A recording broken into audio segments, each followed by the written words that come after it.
Bro, ಇವಾಗ ಸುಗ್ರೀವ ಬಗ್ಗೆ ಸ್ವಲ್ಪ ಡೀಟೇಲ್ಸ್ ಹೇಳ್ತೀರಾ? ಯಾಕಂದರೆ ಸೋಷಿಯಲ್ ಮೀಡಿಯಾದಲ್ಲಿ ಅದ್ರ ಬಗ್ಗೆನೇ ಚರ್ಚೆ ಆಗ್ತಿದೆ.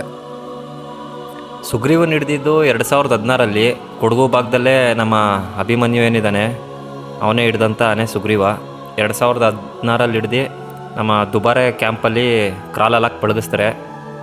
ಮೊದಲು ಈಗ ಮಾವುತರಿದ್ರಲ್ಲ ಶಂಕರ ಅವರು ಧನಂಜಯ ಆನೆಯಲ್ಲಿ ಕಾವಡಿಯಾಗಿ ಕೆಲಸ ಮಾಡ್ತಾಯಿದ್ರು. ಶಂಕರ ಅವರು ಈ ಆನೆಗೆ ಮಾವುತರಾಗಿ ಅಪಾಯಿಂಟ್ ಆಯ್ತಾರೆ ಶಂಕರ ಅವರು. ಆಮೇಲೆ ಅವ್ರ ಅಣ್ಣ ಬಂದು ಹರೀಶ ಅಂತಿದ್ದಾರೆ.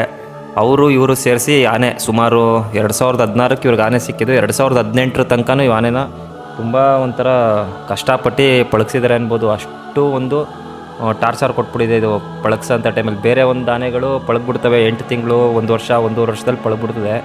ಆದರೆ ಇವರು ಇದನ್ನು ಹಗಲು ರಾತ್ರಿ ಅಲ್ಲದೆ ಸಖತ್ತು ಚೆನ್ನಾಗಿ ಪಳಗಿಸಿದ್ದಾರೆ ಅನ್ಬೋದು. ಒಂದು ಕಾರ್ಯಾಚರಣೆಗೆ ಯಾವ ಥರ ಬೇಕು, ಒಂದು ದಸರಾಗೆ ಯಾವ ಥರ ಬೇಕು, ಆ ಥರ ಒಂದು ಅಗ್ರೆಸಿವ್ ಇರೋ ಆನೆ ನಮ್ಮ ಸುಗ್ರೀವ.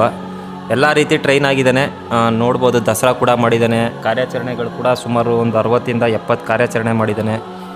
ಒಂದು ಒಳ್ಳೆ ಟ್ರೈನ್ಡ್ ಆಗಿರೋ ಆನೆ ಬ್ರೋ. ಇವಾಗ ಇಷ್ಟು ಟ್ರೈನ್ ಆಗಿರೋ ಆನೆ ಮತ್ತು ಇಷ್ಟು ದಸರಾ ಎಲ್ಲ ಬಂದಿರೋ ಆನೆ, ಬಟ್ ಈ ಇನ್ಸಿಡೆಂಟ್ ಹೆಂಗಾಯಿತು ಅಂತ? ಇದು ಇನ್ಸಿಡೆಂಟ್ ಅಂದರೆ ನಮ್ಮ ಸುಗ್ರೀವನಿಗೆ ಮದ ಇತ್ತು, ಆದ್ದರಿಂದ ಅದು ಕಾರ್ಯಾಚರಣೆಗೆ ಹೋಗಿತ್ತು. ಮದ ಇದ್ದರೂ ಕಾರ್ಯಾಚರಣೆಗೆ ಹೋಗಿತ್ತು. ಅಲ್ಲೇನಾಗಿದೆ, ಬೈಟ್ ಕೂರಿಸ್ಬೇಕಾರೆ ಅವರು ರಾಜಣ್ಣ ಅಂತ ಕಾವಡಿ ಅವರು ಅಪಾಯಿಂಟ್ ಆಗಿದ್ದು ಈಗ ನಮ್ಮ ಏನು 2025 ದಸರಾ ಇತ್ತು ಅವಾಗಿಂದ ಅವ್ರು ಬಂದಿರೋದು. ಅವರೇನು ಕ್ರಾಲ್ ಟೈಮಿಂದ ಅವರಿಲ್ಲ. ಆವಾಗ ಅವ್ರು ಬೈಟ್ ಕೂರಿಸ್ಬೇಕಾರೆ ಅದೇನು ದಂತ ಇದೆಯಲ್ಲ, ಶಾರ್ಪ್ ಇದೆ ಸುಗ್ರೀವನ್ ದಂತ. ಒಂದೊಂದು ದಂತನೇ ಸುಮಾರು ಒಂದು 20 kg 25 kg ಮೇಲೆ ಬರ್ಬೋದು. ಅಷ್ಟು ಒಂದು ಪವರ್ಫುಲ್ ದಂತ ಸುಗ್ರೀವಾನೆದು. ಅದೇನಾಗಿದೆ, ಬೈಟ್ ಕೂರಿಸ್ಬೇಕಾದ್ರೆ ಅದು ಆನೆಗಳಿಗೆ ಕಾಣಿಸಲ್ಲ, ಅದು ಅಷ್ಟು ದೊಡ್ಡ ಪ್ರಾಣಿ. ಈ ಸೈಡಲ್ಲಿ ಏನಾಯ್ತೈತೆ ಯಾರೂ ಕಾಣಿಸಲ್ಲ ಅದಕ್ಕೆ. ಆವಾಗ ಅದು ಹಿಂಗೆ ತಲೆ ಹಿಂಗೆ ತಿರುಗಿಸ್ದಾಗ ಅದು ಏನಿದೆ ದಂತ ಅದು ಹೊಟ್ಟೆ ಭಾಗಕ್ಕೆ ಚುಚ್ಚಿದೆ ಅಷ್ಟೇ. ಅದು ಹೊಡಿಲೇಬೇಕು ಅಂತಿದ್ದರೆ ಅದು ಸೊಂಡ್ಲಲ್ಲಿ ಹೊಡಿಬೋದಾಯಿತು, ಇಲ್ಲ ಜೋರಾಗಿ ಹೊಡೆದು ಅಟ್ಯಾಕೇ ಮಾಡ್ಬೋದಾಗಿತ್ತು.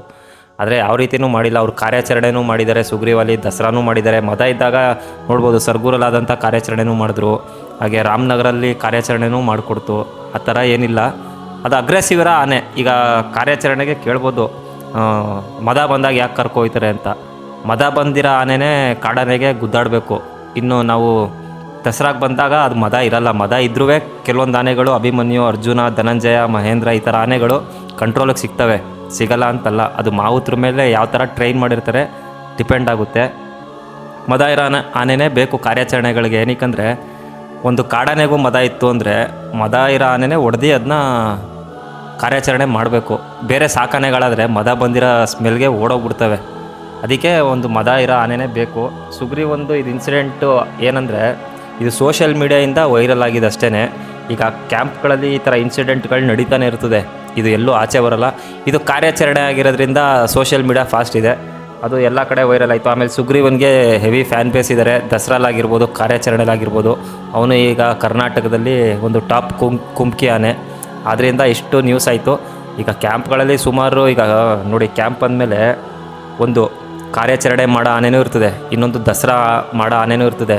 ಆಮೇಲೆ ಕ್ಯಾಂಪಲ್ಲೇ ಇರ್ತದೆ, ಎಲ್ಲೂ ಬರೋಲ್ಲ. ಅದು ಕ್ಯಾಂಪ್ ಸರ್ಕಲ್ ಅಂತಾರಲ್ಲ, ಅಲ್ಲಿ ಬರೋಲ್ಲ. ಏನಕ್ಕೆ ಅಂದರೆ ಅದು ಅರ್ಧಂಬರ್ಧಂ ಟ್ರೈನ್ ಆನೆ ಅನ್ಬೋದು. ಆ ಥರ ನೀವು ಕ್ಯಾಂಪಲ್ಲಿ ಸುಮಾರು ನೋಡಿರ್ತೀರ. ನಮ್ಮ ಮತ್ತಿಗೂಡಿಗೆ ಹೋದರೆ ಖ್ಯಾತ ಅಂತಿದೆ, ರವಿ ಆನೆ ಅಂತಿದೆ, ರಾಮಯ್ಯ ಅಂತ ಆನೆ ಇದೆ. ಹಾಗೆ ಸಕ್ಕರೆ ಬೈಲ್ಗೆ ಹೋದರೆ ಮಣಿಕಂಠ, ಗಣೇಶ, ಈ ಥರ ಸುಮಾರು ಆನೆಗಳು ಅರ್ಧಂಬರ್ಧಂ ಟ್ರೈನ್ ಆಗಿರೋ ಆನೆಗಳಿದೆ.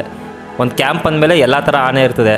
ಆದರೆ ಕಾರ್ಯಾಚರಣೆ ಅಂತ ಹೋದ್ಮೇಲೆ ನಮ್ಮ ಬಲಿಷ್ಠ ಆನೆಗಳನ್ನೇ ಕರ್ಕೋಗ್ಬೇಕು. ಸುಗ್ರೀವ, ಧನಂಜಯ, ಏಕಲವ್ಯ, ಮಹೇಂದ್ರ, ಈ ಥರ ಏನು ಆನೆಗಳಿದೆ, ಈ ಥರ ಆನೆಗಳೇ ಬೇಕು.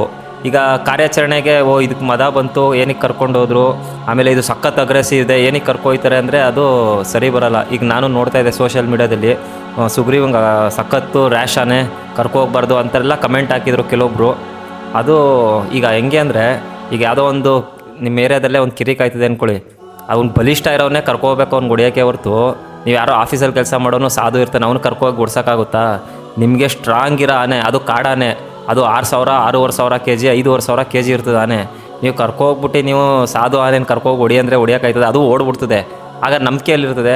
ನಮಗೆ ಈ ಥರ ಆನೆಗಳೇ ಕುಮ್ಕಿ ಸ್ಪೆಷಲಿಸ್ಟ್ ಅಂತ ಏನಕ್ಕೆ ಕರೀತಾರೆ ಅಂದರೆ, ಒಂದು ಕಾಡಾನೆಗೆ ಹೊಡೆದ್ರೆ ಅದು ವಾಪಸ್ ಹಿಂದೆ ಹೋಗಬೇಕು, ಆ ಥರ ಒಂದು ಕಾಡಾನೆ ಬೇಕು. ಅದು ನಮ್ಮ ಸುಗ್ರೀವ. ಈ ಥರ ಆನೆಗಳೇ ಕಾರ್ಯಾಚರಣೆಗೆ ಬಳಸ್ಕೋಬೇಕು, ಆಮೇಲೆ ಯೂಸ್ ಮಾಡಬೇಕು. ಎಲ್ಲೂ ಅಧಿಕಾರಿಗಳಾಗಲಿ ಆಮೇಲೆ ಡಾಕ್ಟ್ರುಗಳಾಗಲಿ ಏನೂ ಹೇಳಿಲ್ಲ ಸುಗ್ರೀವನ್ನ ಕಾರ್ಯಾಚರಣೆಗೆ ಕರೆಸಲ್ಲ, ದಸರಾ ಕರೆಸಲ್ಲ ಅಂತ. ಸೋಷಿಯಲ್ ಮೀಡ್ಯಾದಲ್ಲಿ ಸುಮ್ಮನೆ ಈಗ ಅವರವರೇ ಎಲ್ಲ ಫ್ಯಾನ್ಸ್ ಅನ್ನೋಕ್ಕಿಂತ ಸೋಷಿಯಲ್ ಮೀಡ್ಯಾ ನ್ಯೂಸ್ ಚಾನಲ್ಗಳಿದೆ, ಎಲ್ಲ ಅವರವರೇ ಒಂದು ನ್ಯೂಸ್ ಕ್ರಿಯೇಟ್ ಮಾಡ್ತಿದ್ರು ಅಷ್ಟೇ.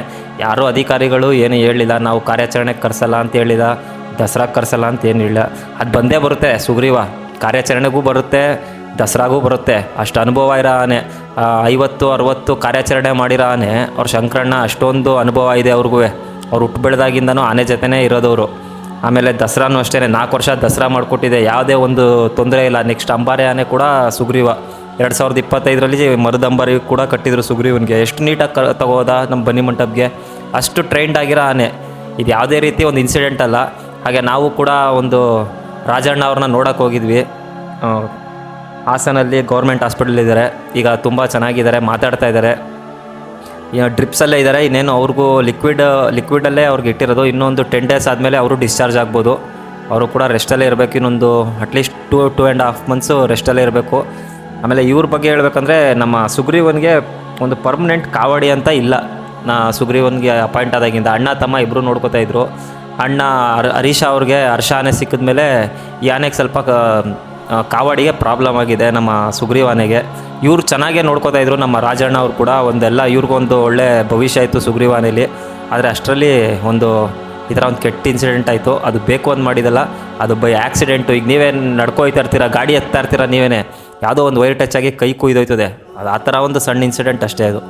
ಇವಾಗ ಸುಗ್ರೀವ ಆನೆ ದಸರಾಗೂ ಬರ್ತಿದ್ದಾನೆ ಮತ್ತು ಎಲ್ಲ ಕಾರ್ಯಾಚರಣೆಗಳಿಗೂ ಬರ್ತಿದ್ದಾನೆ. ಅದು ಅಭಿಮನ್ಯು ಸ್ಥಾನ ತುಂಬುತ್ತಾ?